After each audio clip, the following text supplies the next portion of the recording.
नमस्कार अमित शाह जी, ANI के साथ बात करने के लिए धन्यवाद। आज अगरतला में मैंने देखा कि हजारों की तादाद में लोग आपके रोड शो के लिए आए थे। तो जहां पर न्यूज़पेपर रिपोर्ट्स में कह रहे हैं कि मार्जिन कम हो रहा है, लेकिन जिस तरह भीड़ें आई तो ऐसे लग रहा था कि बीजेपी जो है वो उनका चुनाव प्रचार जो है it is touching a cord among people. तो आपके हिसाब से कि बीजेपी कहां पर है त्रिपुरा में? क्या भारी बहुमत के साथ जीतने वाले हैं या फिर नेक टू नेक चल रहा है यहाँ पर? देखिए, हम त्रिपुरा के अंदर हमारी सीटें भी बढ़ाएंगे और वोट प्रतिशत भी हमारा बढ़ेगा। और इसका सबसे बड़ा परिचायक है कि यहां पर जिस कांग्रेस पार्टी के ऑर्गेनाइजेशनल कैडर के सैकड़ों लोगों की हत्या कम्युनिस्ट शासन में हो गई थी, वो कांग्रेस पार्टी ने बहुत कम सीटें लेकर कम्युनिस्टों के साथ समाधान किया है। और जो कम्युनिस्ट पार्टी कभी त्रिपुरा में किसी के साथ नहीं जाती थी, वो कम्युनिस्ट पार्टी ने भी कांग्रेस के साथ समाधान किया है। इसका मतलब है वो दोनों ये बात को स्वीकार कर चुके हैं कि हम अकेले भारतीय जनता पार्टी को नहीं हरा सकते, और ये हमारे लिए बहुत अच्छी पोजीशन है। मैं मानता हूं कि हम त्रिपुरा में हम अब तक का हमारा सबसे अच्छा परिणाम इस बार लेकर आएंगे। तो ये अगर गठबंधन तय है, तो जब गठबंधन इस तरह बन रहा है कि कांग्रेस, लेफ्ट पार्टीज, मतलब everybody get together to defeat BJP, ये एक सोची समझी अगर रणनीति है, तो क्या ये आप समझते हैं इसके लिए एक it's a big challenge for the BJP? देखिए, आप पत्रकार है इसलिए इस तरह से सोच रही है स्मिता जी। मैं मेरी पार्टी का कार्यकर्ता हूं, मैं इसको अलग दृष्टिकोण से देखता हूं। मेरी पार्टी को इससे आत्मविश्वास बढ़ना चाहिए, क्योंकि हम इतने ताकतवर हो गए हैं कि कोई अकेला लड़ना नहीं चाहता। अगर ताकतवर हुए हैं तो हमने एक आत्मविश्वास के साथ जनता के बीच में जाना चाहिए, और हमने 5 साल में जो करा है वो बताना चाहिए। जो हमने बताया अब तक के चुनाव परिणाम के अंदर, मैंने 4 रैलियां करी हैं, 3 रोड शो करे हैं। मैं आपको बताता हूं कि आज का रोड शो का जो दृश्य मैंने देखा है, मैं कई बार त्रिपुरा है, पार्टी अध्यक्ष के नाते भी आया हूं, कैंपेन में भी आया हूं, गृह मंत्री के नाते भी आया हूं, और चुनाव के बगैर भी आया हूं, मगर ऐसा दृश्य मैंने मेरे जीवन में नहीं देखा। जी, वो मैंने देखा, भीड़ बहुत थी। लेकिन जो त्रिपुरा के जो लोग हैं वो अक्सर कहते हैं कि जो लोगों की जो सोच है वो सेंटर लेफ्ट है ज्यादातर। लेकिन पिछले इलेक्शन में आपने चलो पलटाई का जो नारा दिया था, उसके बाद क्या आपको लगता है कि विश्वास अभी भी लोगों का आपकी पार्टी पर है? देखिए, चलो पलटाई का नारा आप सरसरी तौर पर देख रहे हैं। हमने सरकार बदलने के लिए चलो पलटाई नहीं कहा था, मुख्यमंत्री बदलने के लिए चलो पलटाई नहीं कहा था, या पार्टी इन पावर बदलने के लिए चलो पलटाई नहीं किया। हमने चलो पलटाई का नारा त्रिपुरा की स्थिति बदलने के लिए दिया था, और आज हमने स्थिति को बदला है। जैसे मैं आपको बताता हूं, आमतौर पर सरकारी कर्मचारियों के लिए वामपंथी दलों से बहुत सारी अपेक्षाएं होती हैं। यहां पर कई सालों से वामपंथी दल सरकार में था, 5वां पे कमीशन इनको तनख्वाह में दिया जाता था। हमने आने के बाद 7वें पे कमीशन को देने का काम किया, और बजट भी अच्छे करे हैं, फिस्कल डेफिसिट बढ़ाए बगैर, तो रेवेन्यू जनरेट हुई।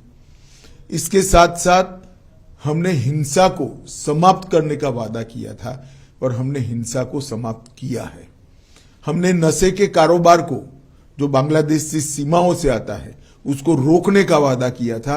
आज मैं आत्मविश्वास के साथ कह सकता हूं, हमने त्रिपुरा के अंदर नशे के कारोबार पर बड़ी कठोरता से नकेल कसी है, और इसका जनता में एक अच्छा मैसेज है। और हम इस बार नारा लेकर आए हैं, त्रिपुरा शांत हो चुका है, त्रिपुरा में अब वायलेंस नहीं है, अब त्रिपुरा को समृद्ध बनाने का समय आया है। मोदी जी और माणिक शाह की ये डबल इंजन की सरकार ने वो वादे को पूरा करने के लिए भी अब तक बहुत कुछ किया है। पहले विप्लव देव जी ने किया, अब माणिक शाह जी कर रहे हैं, और मोदी जी का जो केंद्र से गरीब कल्याण का थ्रस्ट है वो गांव तक परकोलेट हुआ है। माणिक जी और विप्लव जी को आपने जो चेंज किया, उससे एक इमेज भी जाता है कि कंट्रोल सब दिल्ली से होता है। अब आप इसकी व्याख्या इस तरह से कर सकती है, परंतु ये पार्टी का सिस्टम है और कंट्रोल करने के लिए कोई बदलाव नहीं होता है। किसी भी कार्यकर्ता का ज्यादा उपयोग करने के लिए बदलाव होता है। तो कभी न कभी कोई राज्य से सेंटर में आता ही है। आज हमने विप्लव देव जी को राज्यसभा का मेंबर बनाया है, हरियाणा जैसे महत्वपूर्ण राज्य का प्रभारी बनाया है जो दिल्ली के मुहाने पर है, और इसके साथ साथ राष्ट्रीय मंत्री भी बनाया है। तो वो केंद्र की राजनीति में अपना अच्छे से योगदान दे रहे हैं। त्रिपुरा की राजनीति में भी माणिक शाह जी के साथ रहकर उनको सहायता कर रहे हैं जी। तो इसको कोई इस प्रकार के दृष्टिकोण से देखने की जरूरत नहीं है। अखिल भारतीय पार्टियों को जब राष्ट्रीय स्तर पर कार्यकर्ताओं की जरूरत होती है तो स्वाभाविक रूप से कार्यकर्ता को सेंटर पॉलिटिक्स में ले जाते हैं। मैं मानता हूं ये प्रमोशन है, इसको और कोई दृष्टि से नहीं देखना जी। प्रद्युत जी जो है वो तिपरा मोथा की तरफ से वो बहुत किंग मेकर जैसे उनका इमेज बन गया है कि अगर हंग असेंबली होते हैं तो वो किंग मेकर बनेंगे। मीडिया भी उनकी तरफ क्यूरियोसिटी हंग बननी ही नहीं है, फिर क्या है कोई इस विषय का चर्चा करे। हंग नहीं बननी है, पूर्ण बहुमत के साथ भारतीय जनता पार्टी की सरकार। काउंटिंग के दिन आप देख लीजिएगा 12 बजे के पहले क्योंकि यहाँ कॉन्स्टिट्यूएंसियां छोटी हैं, 12 बजे के पहले पूर्ण बहुमत से भारतीय जनता पार्टी की सरकार बन जाएगी। उत्तर पूर्वी राज्यों में 2 और राज्यों में चुनाव हो रहे हैं। आपके हिसाब से उन दोनों राज्यों में भी क्या ऐसे मुद्दे हैं जो आपको what you think is important? देखिए, समग्र उत्तर पूर्व के अंदर नरेंद्र मोदी जी के प्रधानमंत्री बनने के बाद हमने उत्तर पूर्व को बदलने के लिए बहुत कुछ किया है। सबसे पहले उत्तर पूर्व के अंदर आज शांति है। कई सारे उग्रवादी संगठन थे, कई सारे उग्रवादी संगठनों के साथ हमने समझौता किया है। बोडोलैंड का समझौता हुआ, आरबी जनजातियों के साथ समझौता हो गया हमारा। यहां पर त्रिपुरा में ब्रू और रियांग अमानवीय तरीके से 40,000 परिवार 20-25 साल से ज्यादा समय से रहते थे, उनको सेटल कर बसाया गया। यहां पर भी NLFT के साथ समझौता किया गया। लगभग 8,000 से ज्यादा आर्म्ड कैडरों ने आत्मसमर्पण कर मेन स्ट्रीम में आना पसंद किया है। तो जो उत्तर पूर्व को पहले ब्लॉकेड, बम धमाके, इंसर्जेंसी के लिए जाना जाता था, आज इसकी जगह वहां रोड बन रहे हैं। सभी राज्यों में रेल पहुंचने को आई है, सभी राज्यों में एयरपोर्ट्स दिए गए हैं। जहां एक एयरपोर्ट था वहां त्रिपुरा जैसे राज्य में दूसरा भी हम बना रहे हैं। तो ढेर सारा विकास का काम नॉर्थ ईस्ट को इससे विकास से युक्त बनाने का काम प्रधानमंत्री जी ने कहा है। और 8 साल के कम समय के अंतराल में प्रधानमंत्री जी स्वयं 51 बार नॉर्थ ईस्ट आए, 51 टाइम। आजादी से अब तक किसी भी प्रधानमंत्री की ये फ्रीक्वेंसी नहीं रही है। और हर 15 दिन में एक केंद्रीय मंत्री को कंपलसरी यहां आना है। इसके साथ साथ कोरोना के समय से जो परंपरा शुरू हुई है फ्री चावल देने की, सबसे ज्यादा फायदा अगर किसी एक क्षेत्र को प्रतिशत आबादी के प्रतिशत में हुआ है तो नॉर्थ ईस्ट के अंदर हुआ है। और आज नॉर्थ ईस्ट के गरीब को यह मालूम पड़ गया है कि मेरे घर को कंप्लीट करने का काम नरेंद्र मोदी जी ने किया है। आइडेंटिटी पॉलिटिक्स बहुत बड़ी चीज होती है उत्तर पूर्वी राज्यों में। मतलब उनकी जो आइडेंटिटी है वो अगर मिट ना जाए, उसको प्रिजर्व करके रखना, स्पेशली ट्राइबल एरियाज में, ये बहुत एक सेंसिटिव मसला है। तो मेघालय और नागालैंड में चुनाव होने वाले हैं, वहां पर ये इशू उठ रहा है? नहीं, मगर उनको अब तो 9 साल में परिचय हो गया है। मीडिया जो हमारे लिए अफवाहें फैलाता था कि हम आएंगे तो आपकी आइडेंटिटी चली जाएगी, आपकी भाषाएं चली जाएगी, उल्टा मोदी जी के आने के बाद लोकल लैंग्वेजेस और स्ट्रेंथी हो गई और मजबूत हो गई। अब प्राथमिक शिक्षा स्थानीय भाषाओं में होने लगी है। और इतना ही नहीं, कई सारी बोलियां जैसे मणिपुरी है, जैसे यहाँ की बोली है, त्रिपुरा की, कई सारी बोलियों में भी शिक्षा का प्रचार प्रसार बढ़ने लगा है। बोडोलैंड में भी उनकी भाषा में प्राथमिक शिक्षा होने लगी। तो उनकी आइडेंटिटी को और मुखर कर मजबूत करने का काम भारतीय जनता पार्टी की सरकार ने किया।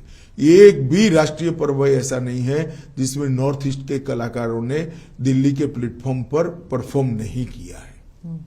उनके लिए देश भर के अंदर स्वीकृति बढ़ी है। नरेंद्र मोदी जी के लिए कई पत्रकार एनालिसिस करते करते आर्टिकल लिखते हैं तो मैं पढ़ता हूं कि भाई नरेंद्र भाई ने रोड कनेक्टिविटी बढ़ा दी, नरेंद्र भाई ने एयर कनेक्टिविटी बढ़ा दी, नरेंद्र भाई ने रेलवे से उत्तर पूर्व को जोड़ दिया। ये तो किया ही है प्रधानमंत्री जी ने, मगर प्रधानमंत्री जी ने सबसे बड़ा काम अगर किया है तो उत्तर पूर्व और बाकी के भारत के हिस्सों के बीच में जो मन की दूरी थी उसको समाप्त कर दिया है। आज उत्तर पूर्व के लोगों को मन से लगता है कि भारत के बाकी हिस्सों में हमारा सम्मान है, यहाँ भारत के लोगों का सम्मान होना चाहिए। नागालैंड में भी ईस्टर्न नागालैंड में कुछ लोगों ने उकसा कर इलेक्शन का बहिष्कार करने का ऐलान करवाया था। अभी एएनपीओ ने विड्रॉ कर लिया। उन्होंने कहा हमें मोदी जी पर भरोसा है।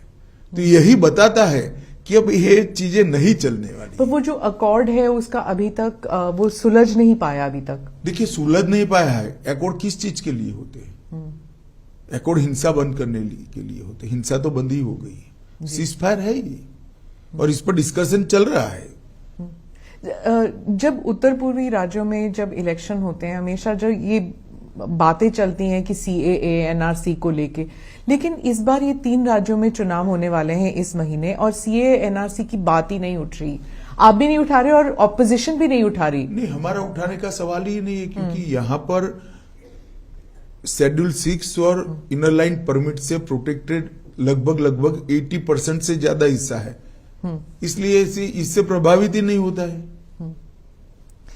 सर, जनजाति लोगों की जो समस्याएं हैं उनको किस तरह दूर किया हुआ है बीजेपी ने, और ऐसा आपको क्यों लगता है कि जो जनजातीय समुदाय है बीजेपी को वोट देगी इस बार? देखिए मैं आपको बताता हूं, जनजातीय समुदाय की बहुत सारी दिक्कतें थी। एक तो मन से वो उनकी स्वीकृति चाहते थे। नरेंद्र मोदी जी ने बड़े प्यार से जनजातियों को गले लगाने का काम किया है। इतने सालों के बाद पहली बार कोई राष्ट्रपति जनजातीय समाज से बनी है। इतने सालों के बाद पहली बार जनजातीय गौरव दिवस भगवान बिरसा मुंडा की जन्मदिन के पर मनाया जा रहा है।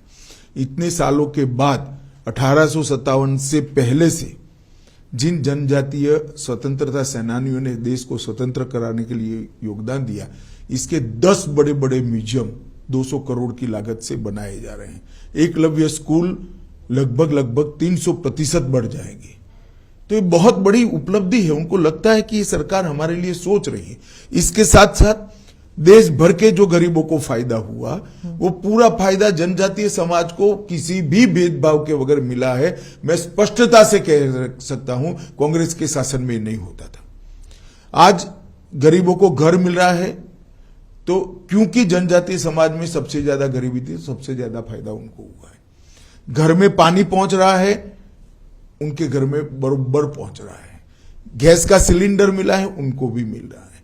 5 लाख तक का हेल्थ का कार्ड मिल रहा है, तो उनको भी मिल रहा है। मुफ्त चावल उनको भी मिल रहा है। ढेर सारी चीजें जो मोदी जी ने आम गरीबों के लिए की, इसका किसी भी भेदभाव के बगैर उसका फायदा जनजातियों को मिला है। और जनजाति को भी अब विकास का अनुभव होने लगा है कि हमें गुमराह कर कर, झगड़ा लगाकर हाथ में हथियार थमा दिए गए, मगर हमारा कल्याण नहीं हुआ, पीढ़ियां बर्बाद हो गई। आज शांति के कारण डेवलपमेंट संभव हुआ है। शांति के कारण जनजाति के बच्चों का शिक्षा समाप्त हुआ है, और शांति के कारण रोजगारी भी बढ़ी है। और ये जो नरेंद्र मोदी जी का संदेश है, विकसित नॉर्थ ईस्ट, पूरे भारत में इंजीनियरिंग अजूबा माने जाएंगे। इस प्रकार के double decker bridge north east के अंदर बने हैं। 2024 के पहले नॉर्थ ईस्ट की सभी राजधानी रेल और एयर इससे जुड़ जाएगी। ये कोई छोटी बात नहीं है जी।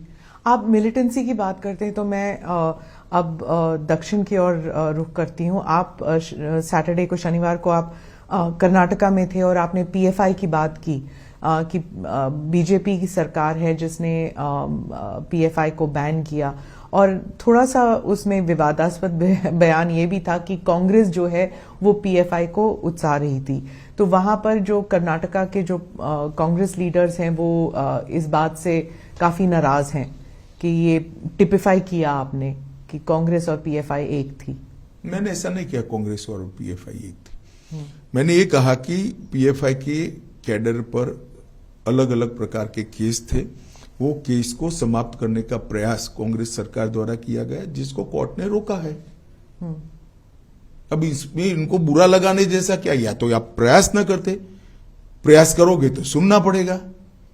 और दूसरी ओर हमने पीएफआई को बैन किया है, सफलतापूर्वक बैन किया है। और मैं मानता हूं कि पीएफआई इस देश में धर्मांधता और कट्टरता बढ़ाने वाला ऑर्गेनाइजेशन था। टेररिज्म का एक प्रकार से रॉ मटेरियल तैयार करने का वो लोग प्रयास कर रहे थे। कई ऐसे डॉक्यूमेंट मिले हैं जो बताते हैं कि इनकी गतिविधियां देश की एकता और अखंडता के लिए अच्छी नहीं थी। तो हमने वोट बैंक की पॉलिटिक्स से ऊपर उठकर इस पर कठोरतापूर्वक बैन लगाने का फैसला किया है।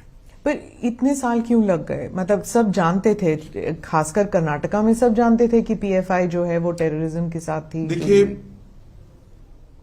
एक समय था जब पीएफआई दक्षिण कर्नाटक और केरल का प्रॉब्लम था।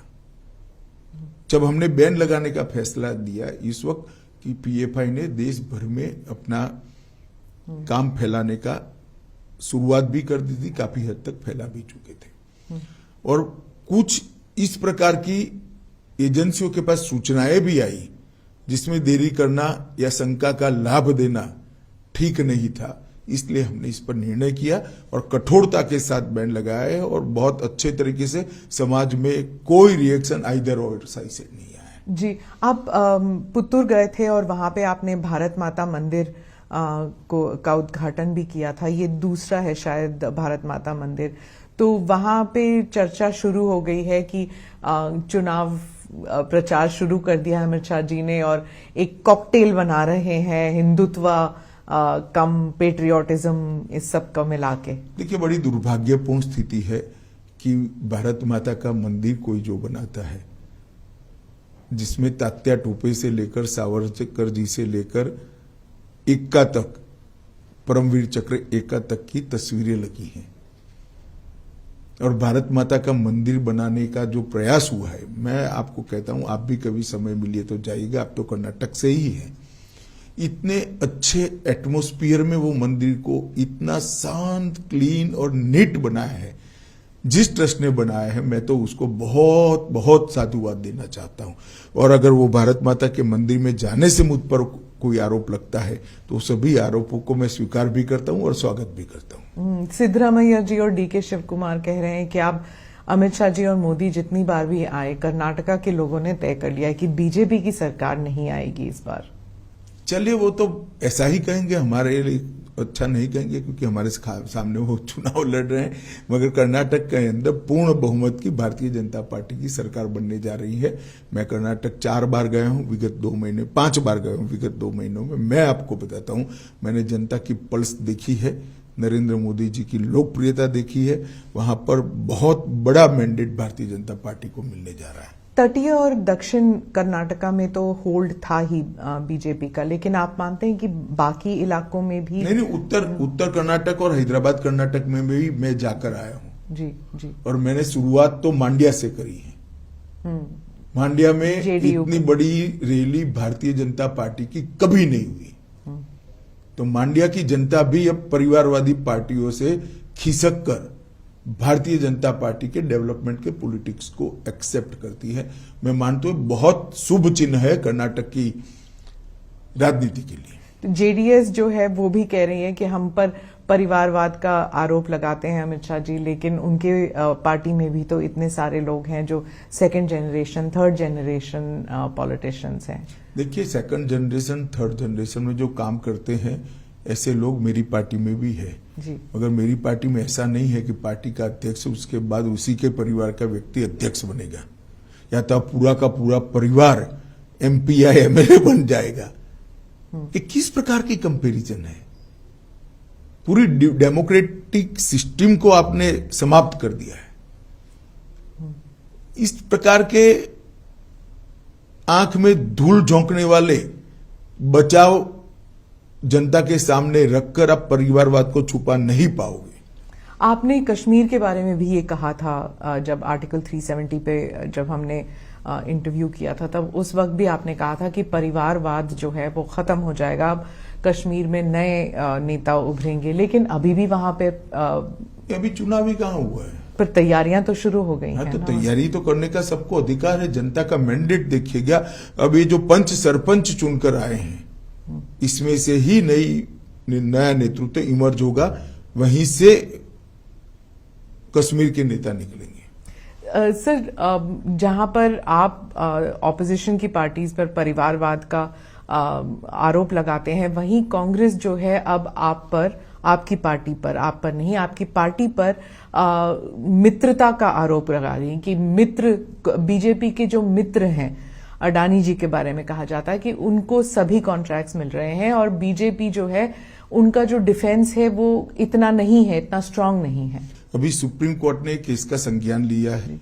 देश की कैबिनेट के सदस्य नाते जब सुप्रीम कोर्ट ने किसी मैटर को सीज किया हो, उस वक्त मेरे लिए बोलना ठीक नहीं होगा, परंतु इसमें बीजेपी के लिए कुछ छुपाने को नहीं है और ना किसी बात से डरने की जरूरत है। जी, निर्मला जी ने भी कहा था संसद में कि हमें कांग्रेस से करप्शन के बारे में सीखने की जरूरत नहीं है, कि मतलब वो हमको जो पाठ पढ़ाने की कोशिश कर रहे हैं, हमको आपसे सीखने की जरूरत नहीं है, ये उन्होंने संसद में कहा था। लेकिन राहुल गांधी जी की पूरी स्पीच जो है सिर्फ अदानी अदानी अदानी पर था।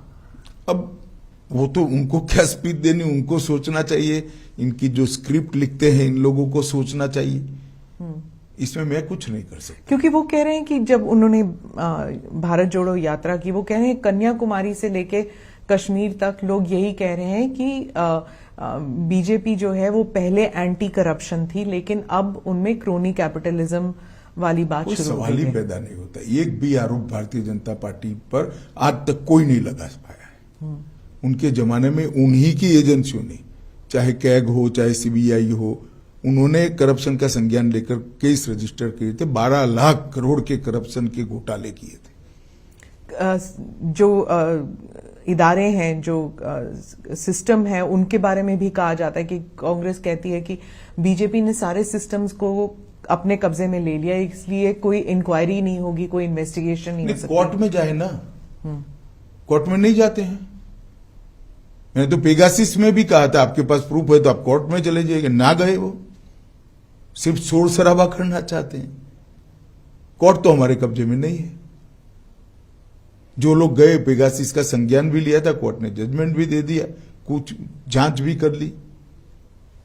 बीजेपी के स्पोक्स पर्सन्स कह रहे हैं कि हर इलेक्शन से पहले ऐसे एक इंटरनेशनल कंस्पिरेसी होता है, पहले रफाल था। देखिए स्मिता जी, मैं बीजेपी के स्पोक्स पर्सन को इसका जवाब देने दीजिए। मैं आपको बताता हूं, सुप्रीम कोर्ट ने इसका संज्ञान लिया है। इस बारे में मैं कम से कम अभी बात करना नहीं चाहूंगा। क्या कोई कंस्पिरेसी है सर, जैसे बीबीसी का डॉक्यूमेंट्री हो या फिर ये सब, ये हिंडनबर्ग का रिपोर्ट हो, क्या आप भी ऐसे देखते हैं कि कोई? देखिए, सत्य जो होता है इस पर 1000 कॉन्स्पिरेसी कर लो, कुछ नहीं होता है।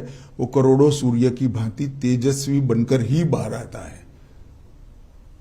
ये तो मोदी जी के पीछे 2002 से कर रहे हैं और हर बार मोदी जी मजबूत होकर, सच्चे बनकर और जनता की ज्यादा लोकप्रियता हासिल कर बाहर आए हैं।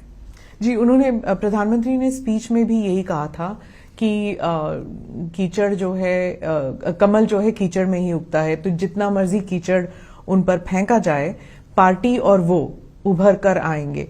लेकिन उनको सुनने के लिए कोई तैयार नहीं था। पार्लियामेंट का डिस्कोर्स इतना खराब हो चुका है, शोर शराबे के बीच प्रधानमंत्री का पूरा देश सुनता है। जो सांसद को तय करती है ना, वो जनता पूरी सुनती है। अब सोशल मीडिया प्लेटफॉर्म पर चली जाइए और मोदी जी के भाषण के पर कमेंट्स पढ़िए, पूरी जनता सुनती है। अब पॉलिटिकल स्टैंड लेकर कुछ पार्टियां नहीं सुनना चाहती है, वो भी जनता देख रही है। पर उनकी जो वो कहते हैं कि जो हम तो अब पार्लियामेंट में, संसद में बोल भी नहीं सकते क्योंकि हमारे शब्द भी एक्सपंज किए जाते हैं। नहीं, पहली बार एक्सपंज नहीं हो रहे जी। पार्लियामेंट के प्रोसीडिंग्स एक्सपंज शब्दों और वाक्यों से भरा पड़ा है। पार्लियामेंट के रूल्स के हिसाब से बहस का स्थान है, और जब रूल्स के हिसाब से बहस करनी है तो पार्लियामेंट्री लैंग्वेज में करनी पड़ती है। आपने भी कहा था जब अधीर रंजन जी ने पप्पू शब्द का इस्तेमाल किया तो आपने कहा कि किसी भी सांसद जी के लिए ऐसे शब्द इस्तेमाल नहीं करने चाहिए। आपने भी कहा, उस वक्त सब हंस पड़े क्योंकि वो शब्द जो है इतना अजीब लगा कि संसद में कोई वो शब्द कह रहा है। तो वो पर उसके बाद गाली गलौज भी शुरू हो चुकी है। आप इसके बारे में कुछ कहेंगे? कि देखिए, मैं तो मानता हूं कि जनता सब कुछ देख रही है और जनता इवेल्युएशन भी करती है। अब इंडियन डेमोक्रेसी इतनी मजबूत हो गई है, इतनी मैच्योर हो गई है कि वोट कास्ट करते वक्त ये सारी चीजों का संज्ञान भारत की जनता लेगी। पर संसद होने के नाते, एक सांसद होने के नाते, क्या आपको नहीं लगता कि सभी पार्टियों को मिल बैठकर कुछ करना चाहिए? क्योंकि लोग तंग आ चुके हैं ये सब देखकर, मतलब इट्स डिस्गस्टिंग। देखिए, हमें कोई परहेज नहीं है किसी के साथ बैठने के लिए, परंतु इनिशिएटिव तो सबने लेना पड़ेगा।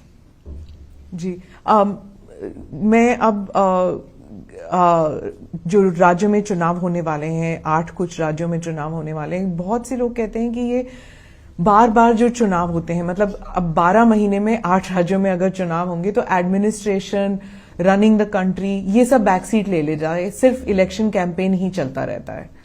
इसके लिए प्रधानमंत्री जी ने पंचायत से पार्लियामेंट के चुनाव एक साथ कराने का एक विचार देश की जनता के सामने रखा है, सभी दलों के सामने भी रखा है, पार्लियामेंट में भी उन्होंने बोला है, और मैं मानता हूं कि समय आ गया है कि इस पर विचार होना चाहिए। पर कब होगा ये? मतलब अब देखिए, इसमें सबसे चर्चा तो करनी ही पड़ेगी, सबसे चर्चा कर कर ही ये हो सकता है, मगर प्रधानमंत्री जी के विचार रखते ही एक बहस तो छिड़ गई है। सब लोगों को लगता है कि हर साल चुनाव होना, हर महीने चुनाव होना, वो लोकतंत्र के लिए भी ठीक नहीं है। इसका एक ही समय निश्चित कर लिया जाए। प्रधानमंत्री राजस्थान गए थे। अब राजस्थान, छत्तीसगढ़, कर्नाटका और मध्य प्रदेश, ये 4 बहुत बड़े राज्य हैं जहां पर चुनाव होने वाले हैं।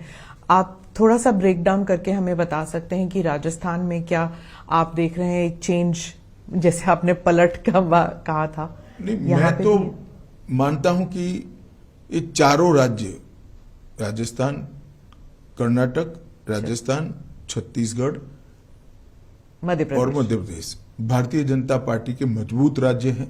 हम चारों जगह पे जीतेंगे। राजस्थान में ऑल्टरनेट चलता है, मुख्यमंत्री को लेकर हमेशा बहस होती है कि कौन बनेगा। ऐसा हमेशा नहीं होता है। नॉर्थ ईस्ट में भी ऑल्टरनेट कहते थे, कुछ नहीं हुआ। हम नॉर्थ ईस्ट के मणिपुर में भी फिर से रिपीट हो गए, असम में भी हो गए, तो अरुणाचल में भी हो गए, अब त्रिपुरा में भी हो जाएंगे।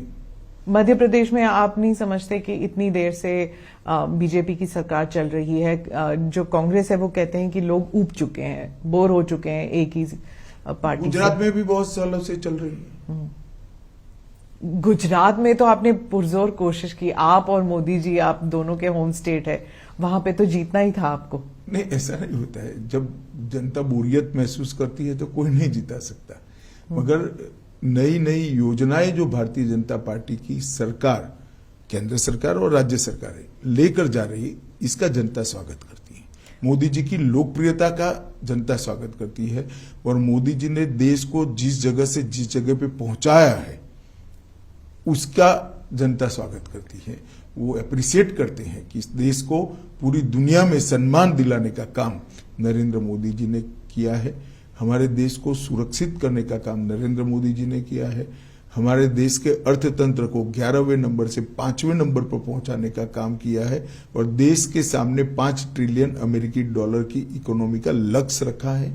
इसके साथ साथ 60 करोड़ लोग जो आजादी के बाद छलावा हुआ महसूस करते थे कि संविधान ने हमें कुछ नहीं दिया, वो 60 करोड़ लोगों के जीवन स्तर को उठाने के लिए एक बहुत पवित्रता के साथ सफल प्रयोग कर उनके जीवन स्तर को उठाया गया है।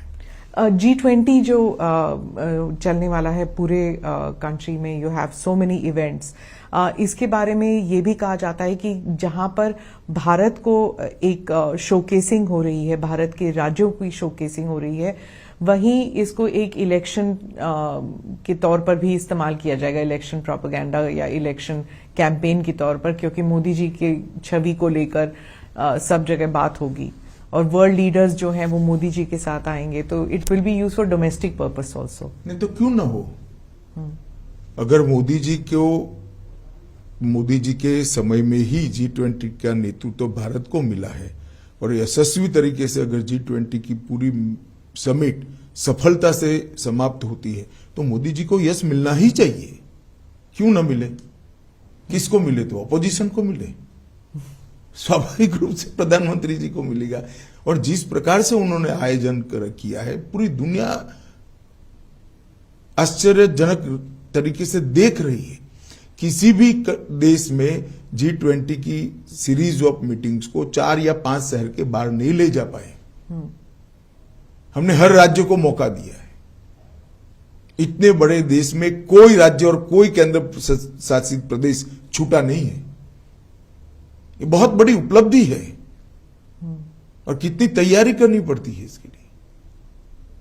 और आज समग्र भारत की विविधता का, अलग अलग हमारी संस्कृतियों का, अलग अलग खान पान, अलग अलग वेशभूषा, अलग अलग प्रकार की भाषाओं का मैसेज लेकर पूरी दुनिया वापिस जाएगी। बीजेपी के बारे में कहा जाता है हर चीज जो है वो गाजे बाजे के साथ किया जाता है, G20 भी वैसे ही किया जा रहा है। कंटेंट अगर हो या ना हो, लेकिन उसको प्रोजेक्शन, उसकी मार्केटिंग बहुत अच्छी तरह होनी चाहिए। देखिए, मार्केटिंग का बेसिक सिद्धांत है, प्रोडक्ट अच्छी हो तो ही लॉन्ग टर्म में मार्केटिंग सफल होती है। ये आपने वही गुजराती वाली बात कर दी। बेसिक सिद्धांत है।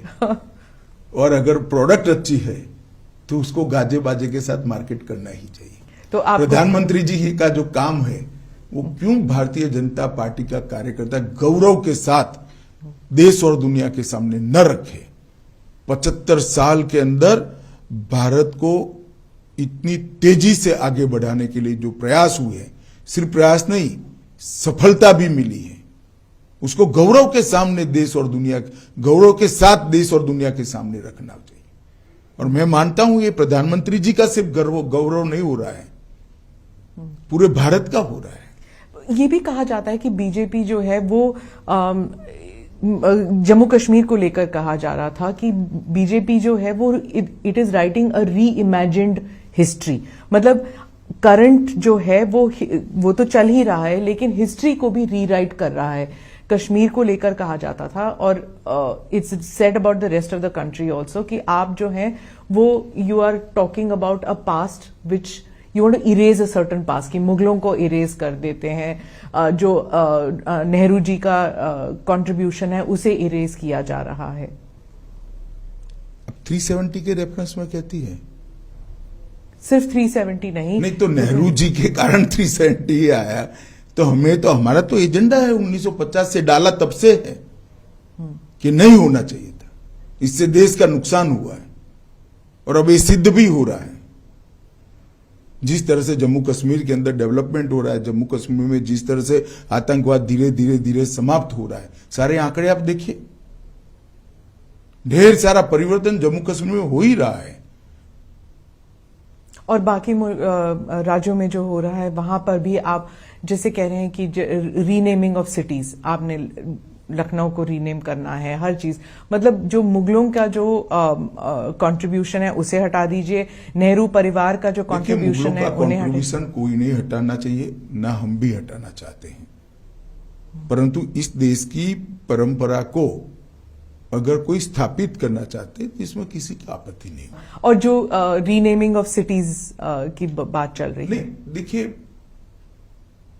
एक भी शहर ऐसा नहीं है जिसका पुराना नाम न हो और बदला है। इसको हमने बहुत सोच समझकर हमारी सरकारों ने फैसले लिए हैं और हर सरकार का विधायी अधिकार है। जी, 2024 को लेकर आप समझते हैं क्या आप ऑलरेडी एक एजेंडा लेकर चल रहे हैं कि 2024 के इलेक्शन के लिए क्या मुद्दा होगा बीजेपी के लिए, क्या मैसेजिंग होगा? देश का विकास, सुरक्षित देश से अर्थतंत्र को विश्व में सबसे तेज गति से बढ़ने वाला अर्थतंत्र बनाना, भारत का गौरव समग्र विश्व के अंदर पहुंचाने का प्रयास और सफलतापूर्वक इसकी स्वीकृति आई है, और देश के 60 करोड़ गरीब लोगों के जीवन स्तर को उठाने का 8 साल के अल्पकाल के अंदर जो प्रयास किया और हम उठाने में सफल भी हुए हैं।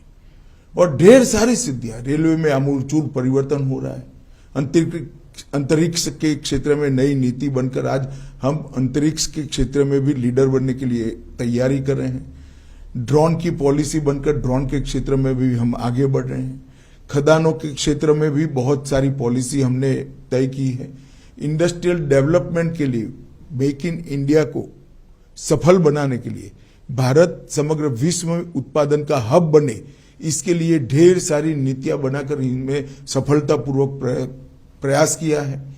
भारत की डिफेंस के क्षेत्र में विदेश पर की निर्भरता को 30% ये 8 साल के अंदर कम करना मैं मानता हूं बहुत बड़ी सिद्धि है।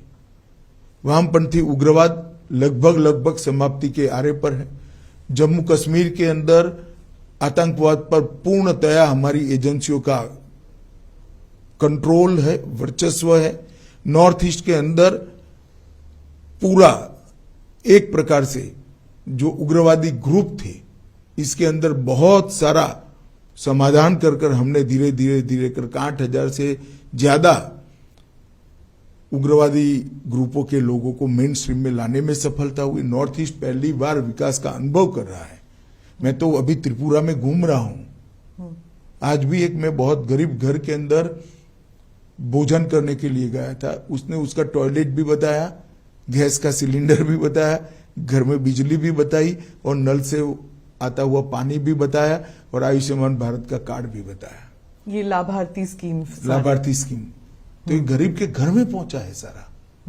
और बाहरी धान का बड़ा प्लास्टिक का बोरा भरा पड़ा था। मैंने कहा माई क्या करोगी, धान को धीरे धीरे यूज करोगी? कि ना, अब तो फ्री चावल मिलता है, इसको हम बेच लेंगे। सरकार धान खरीदती भी है, भाजपा की सरकार, इसको हम बेच देंगे और हमारा खाने का अनाज तो चावल तो मोदी जी भेज रहे हैं। उससे फिर तेल और सब्जियां खरीदेंगे। इससे तेल, सब्जियां, बाकी जीवन जरूरियात की चीजें, उसके जीवन को वो अपग्रेड करेंगे। इसके घर में लगभग मैंने ऐसा पूछा नहीं, पर प्लास्टर वाले घर की चमक थी, अभी कलर भी नहीं लगा था, घर में प्लास्टर हो चुका है, इसको गौरव था। जी, तो ये परिवर्तन जो है, मैं मानता हूं कि 2024 में कहीं कोई स्पर्धा नहीं है। देश एक तरफा मोदी जी के साथ आगे बढ़ रहा है। परिवर्तन की राजनीति, ये आप पिछले 8 साल और अब 2 साल, लेकिन क्या आप 2024 में आप प्रिंसिपल ऑपोजिशन किसे मानते हैं? Congress led by Rahul Gandhi? ये तो देश की जनता ने तय करना है। अभी तो किसी को प्रिंसिपल ऑपोजिशन का लेबल जनता ने लोकसभा में नहीं दिया है। लेकिन भारत जोड़ो यात्रा के बाद अब तो ऐसे ही लग रहा है कि मोदी जी के खिलाफ तो अब राहुल गांधी ही खड़े होंगे, क्योंकि ममता जी वगैरह तो देखिए ना, 3 राज्यों में चुनाव है, कितना असर होता है। राहुल गांधी तो आए नहीं कैंपेन करने के लिए, त्रिपुरा तो आए नहीं। वो आना ना आना उनकी फुर्सत का सवाल है, परंतु परिणाम तो आना चाहिए ना। देखिए ना क्या आता है अभी काउंटिंग के दिन। लेकिन कांग्रेस 3 राज्यों में है, नागालैंड, मेघालय और त्रिपुरा, तीनों पुराने कांग्रेस के राज्य हैं। जी, कितनी मजबूती मिलती है देखते हैं परिणाम में। पर वो अब गठबंधन के साथ इलेक्शन, गठबंधन में भी तो मिलेगी, सीट शेयरिंग किया उन्होंने। हाँ। लेकिन कांग्रेस पार्टी कहती है कि राहुल गांधी के भारत जोड़ो यात्रा से बीजेपी काफी रैटल हो गई है, डर गई है कि राहुल गांधी का इमेज चेंज हो गया है। चलिए, वो उनका एक विचार है। मैं नहीं मानता कि इस प्रकार की बातों को देश की जनता सही मानती है। जब आप होम मिनिस्टर बने थे, आपका क्या गोल था और आप उसको अचीव करने में किस हद तक कामयाब रहे हैं? इस प्रकार से सिमट कर कहना मेरे लिए बहुत कठिन होगा, परंतु मैं इतना निश्चित मानता हूं कि मोदी जी के नेतृत्व में भाजपा सरकार ने जो नीतियां बनाई है वो नीतियों ने भारत को विश्व के फलक पर पहुंचाने का काम किया है। भारत के अंदर ढेर सारे सकारात्मक परिवर्तन हुए हैं। नई शिक्षा नीति एक ही काम ऐसा है जो 50 साल तक भारत को पे करेगा, भारत की नई पीढ़ी बनाएगा, भारत के विचारों वाली नई पीढ़ी बनेगी जो आने वाले दिनों में पूरे विश्व के अंदर चकाचौंध करने वाली सफलता लेकर आएगी। मैंने नई शिक्षा नीति के मसौदे को बहुत बारीकी से पढ़ा है, बहुत बारीकी से। और मैं विद्यार्थी परिषद का कार्यकर्ता रहा हूं। हर बार जब शिक्षा नीति आती है इसका बहुत विरोध होता है, क्योंकि ढेर सारी कमियों को लोग ढूंढ कर निकाल देते हैं। ये शिक्षा नीति का किसी ने विरोध नहीं किया है। क्या पढ़ा ही नहीं होगा? नहीं, ऐसा नहीं होता। शिक्षाविद तो पढ़ते ही है और बेबाकी से अपने विचार भी रखते हैं जी, परंतु इम्प्लीमेंटेशन की शुरुआत भी हो रही और सार्वत्रिक इसका स्वागत हो रहा है जी। मैं तो कई जगह इसके सेमिनार में भी गया हूं। इंटरनल सिक्योरिटी को लेकर आपके क्या आप व्हाट वर योर गोल्स? जैसे आपने 370 वाला किया, आपने आर्टिकल 370 वाज प्राइम आपके उसमें, तो इसके अलावा जम्मू कश्मीर के अलावा नक्सलवाद को खत्म करना क्या था? 3 हॉटस्पॉट वाले जगह थी इंटरनल सिक्योरिटी की दृष्टि से। मोदी जी के 9 साल के शासन में तीनों जगह पर शांति प्रस्तापित होने लगी है। वामपंथी उग्रवाद बिहार और झारखंड लगभग समाप्ति हो चुकी है। छत्तीसगढ़ में भी हमने सिक्योरिटी वैक्यूम को भरा है। मुझे भरोसा है कि बहुत कम समय के अंदर भी ही वहां पर हमें सामान्य स्थिति बनाने में, बहाल करने में फायदा होगा। 20 साल के बाद पहली बार हताहत होने वाले नागरिक और सुरक्षा कर्मियों का योग 100 के नीचे आया है 20 साल के बाद, और 1/3 जिले रह गए। बहुत बड़ी उपलब्धि है। इसी तरह से जम्मू कश्मीर में भी टेररिज्म से रिलेटेड सभी प्रकार के आंकड़े जब से टेररिज्म शुरू हुआ तब से लेकर आजकल सबसे अच्छी स्थिति में है। करोड़ों यात्री जम्मू कश्मीर जा रहे हैं, सुरक्षा से यात्रा कर वापिस आ रहे, टूरिस्ट जा रहे हैं, कोई दिक्कत नहीं है।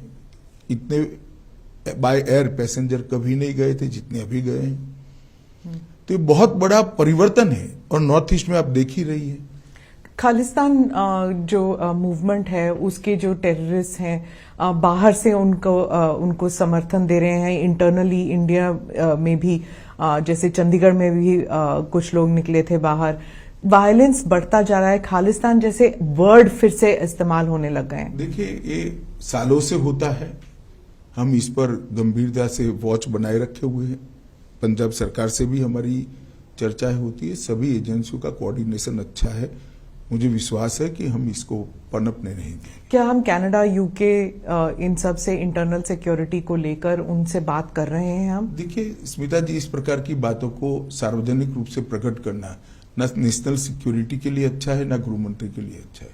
जी वो मैं समझती हूँ, लेकिन लोगों को डर जरूर लगता है कि फिर से 80 का दशक फिर से। हमारी क्रेडिबिलिटी है, किसी को डरने की जरूरत नहीं जी। आप राउंड अप अगर हम करें कि इंटरनल सिक्योरिटी के मामले में हम लोग जब आपकी सरकार आई 2014 से और अब तक सबसे एक खास उपलब्धि आप कौन सी मानेंगे? कहा ना, तीनों थिएटर के अंदर बहुत बड़ा बदलाव आया है जी। 8000 से ज्यादा इंसर्जेंसी ग्रुप के लोगों ने नॉर्थ ईस्ट अकेले में हथियार डाले हैं। ये आंकड़ा 22 साल के बाद 100 से कम हुआ है। जिले बहुत सारे मुक्त कर दिए गए। यहां से अपसफा 60% से ज्यादा क्षेत्र के अंदर उठा लिया गया है नॉर्थ ईस्ट में से। यही बताता है कि स्थिति अच्छी है। करोड़ों यात्री, टूरिस्ट और यात्री जम्मू कश्मीर का टूर कर दर्शन कर अमरनाथ का और वैष्णो देवी का सफलता से आनंद के साथ वापस। जम्मू कश्मीर में आपने कहा था कि स्टेटहुड वापस आएगा, आपने ये वादा किया था कि नहीं, मैंने बहुत स्पष्ट वादा किया था, एक चुनाव के बाद आएगा, और जम्मू कश्मीर के चुनाव। और जम्मू कश्मीर का चुनाव अभी आप नहीं कह सकते? नहीं, मैं नहीं कह सकता, मगर मतदाता सूची बनाने का काम अब लगभग समाप्ति पर है। फिर इलेक्शन कमीशन ने कॉल लेनी है। महबूबा मुफ्ती और उमर अब्दुल्ला कहते हैं कि पहले कभी ऐसे नहीं हुआ था कि कोई चुनाव नहीं हो रहे, इतने सालों साल चुनाव नहीं हो रहे, and there is a system of getting things done, लेकिन वो हो नहीं रहा है। ऑर्डिनरी सिटीजन्स के घरों पर बुलडोजर चलने लग गए हैं, आर्बिट्ररी हो रहा है। देखिए, अगर मनमाने तरीके से, गैरकानूनी तरीके से कुछ भी हो रहा है तो सब कोर्ट में जा सकते हैं। एक बात, जहां तक चुनाव का सवाल है, उनको कभी क्यों पंच, सरपंच, जिला पंचायत, तहसील पंचायत के चुनाव की याद नहीं आती है? वो हमारे ही शासन में हुए हैं। 70 साल से आप लोगों ने नहीं करे थे। 3 परिवार अपना कब्जा बनाकर जम्मू कश्मीर में बैठे थे, और आज ये सारे चिल्ला रहे हैं। एक भी जगह घटना होने के बाद में फारूक साहब कश्मीर से इंग्लैंड चले गए थे। किसके समय में टेररिज्म बढ़ा? किसने बढ़ने दिया? इसका जवाब उनको देना चाहिए। महबूबा जी तो कह रही हैं कि बीजेपी ने तो जम्मू कश्मीर में पैलेस्टाइन को छोड़िए अफगानिस्तान बना दिया है। चलिए, आप बहुत सीरियसली ले रही हैं उनको। लेना तो पड़ेगा ना सर, वो है। जी, तो वो, मगर वास्तविक स्थिति का आकलन कर सीरियसली लेना चाहिए। पर वो आजकल तो वही है। अभी तक तो कोई नेता उभरे नहीं है। अभी भी उमर अब्दुल्ला है और महबूबा है, फॉर्मर चीफ मिनिस्टर है। नहीं, वो तो है ही जी। एक बार बनने के बाद पूरा जीवन सभी लोग फॉर्मर रहना ही पड़ता है। जी, अच्छा, धन्यवाद अमित शाह जी। आपको all the best for the elections. अभी सालों से एक पूरा साल आपका चुनाव प्रचार में लग चुनाव जाएगा। अब परिणाम आए तब देख लेना। मोदी जी के नेतृत्व में भारतीय जनता पार्टी बहुत यशस्वी होकर चुनाव में बाहर आएगी, और आगे वाले 23 में चुनाव जो आ रहे हैं वहीं भी हमारे चारों राज्य अच्छे हैं, हम बहुत अच्छे से परफॉर्म करें। मीडिया को अगर आप देखें तो वो तो कह रहे हैं कि नेक टू नेक चल रहा है त्रिपुरा में। चलिए, मुझे लगता है जो मैंने बताया, हर बार मीडिया हमारे साथ शुरुआत तो नेक टू नेक ही करता है। अच्छा, धन्यवाद। धन्यवाद।